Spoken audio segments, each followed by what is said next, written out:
All right, it's time to convert between the U.S. customary and the metric systems. So we're going to have to, I call it jumping across the pond, because when I think metric, I think Europe for whatever reason. That's just where my brain goes. So we're going to have to use a few different pieces, and you'll notice like with volume, there's only one way to jump across the pond. If you're talking about length, you have multiple ways. So sometimes you have to really let your labels guide you as to what's next. So let's go ahead and look at this. We want to convert 2 inches to centimeters. So we're starting with 2 inches. Well, centimeters is across the pond. So if we're looking at, let me get rid of all these markings I just made. We're starting with inches. With inches, I can jump straight to centimeters. So 1 inch is 2.54 centimeters. If I want to get rid of inches, then I put them on the bottom. So 1 inch is 2.54 centimeters. That makes my inches cancel out. Since both of these numbers are in the numerator, I simply multiply, and I end up with 5 800 centimeters. Now, we can use the same conversion, but go the other way. So in this case, I start with 24 centimeters. Now, I need centimeters to be in the bottom, so that's 2.54 centimeters is 1 inch. Centimeters cancel out. Now, because 2.54 is on the bottom, we're going to divide 24 by 2 5400ths.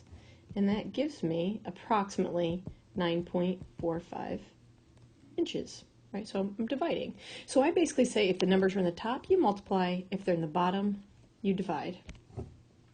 So let's convert 245 centimeters to yards. So I start with 245 centimeters. Now you've got a couple different ways to do this. Let's go back to this. I can go from centimeters to inches, and then inches to yards.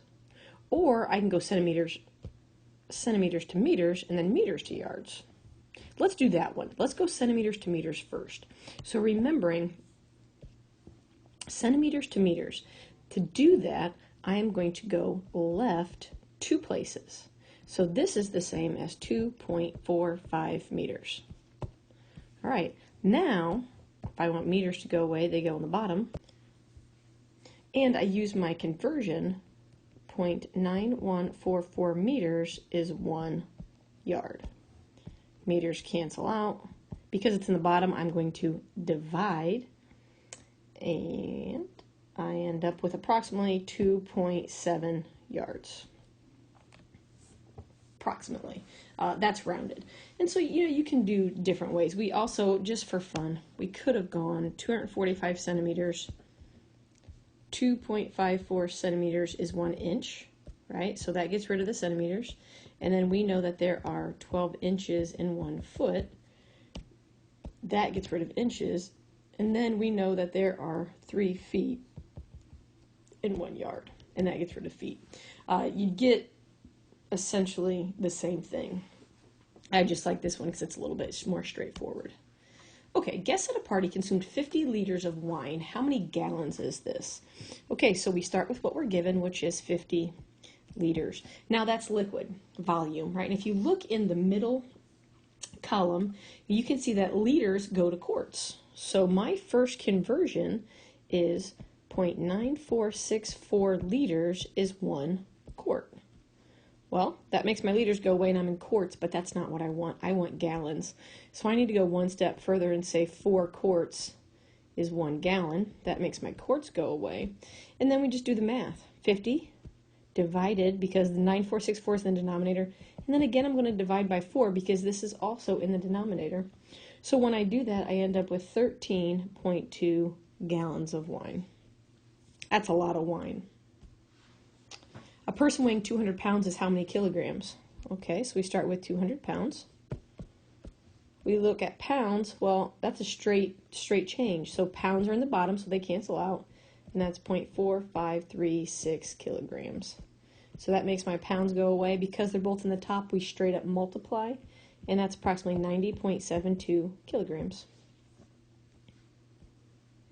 James Madison was the shortest president at 64 inches. How many centimeters is this? Well, we know that 1 inch is 2.54 centimeters. Top to bottom cancel out labels. Numbers are both in the top, so we multiply. He was 162.56 centimeters. That sounds taller than just saying 64 inches. If you purchase a loaf of artisan bread from the bakery, it weighs 700 grams. How many ounces is that? Well, we need to jump across the pond. So we put grams in the bottom so that the labels are top to bottom.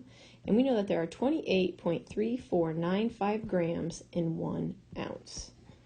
So that'll make my grams disappear. Because it's in the bottom, we're going to divide 700 divided by 28.3495.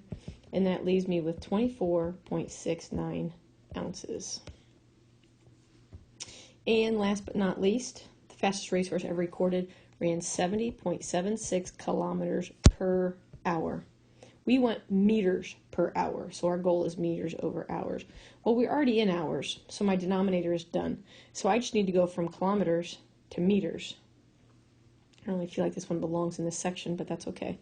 So kilometers to meters means I need to move my decimal point right 3. So that gives me 70, 1, 2, 3, right? 1, 2, 3. And that is meters per hour. And that's it.